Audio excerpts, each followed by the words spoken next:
ဘလောက်မှန်မှန်ဘလောက်အကျိုးရှိရှိပြောသင့်တဲ့အချိန်ကြမှပြောရတယ်မပြောသင့်တဲ့အချိန်ကိုမပြောရဘူးစောင့်နိုင်ရတယ်အောင့်နိုင်ရတယ်တခါတလေကြတော့ကိုကမစောင့်နိုင်ဘူးမအောင့်နိုင်ဘူးပြောချင်ရင်ပြောချလိုက်တယ်အဲ့ဒီမှာဒုက္ခရောက်တာအထူးသဖြင့်အသက်ကြီးတဲ့လူတွေကိုမှားခြင်းတယ်ဗျာအိမ်မှာမြင်နေတာတွေကိုမြင်တိုင်းမြန်းသွားမပြောလိုက်ပါနဲ့ကြားတိုင်းမပြောလိုက်ပါနဲ့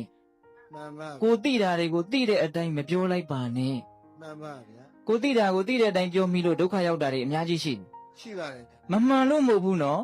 မှန်ပါမမှန်လို့မဟုတ်ဘူး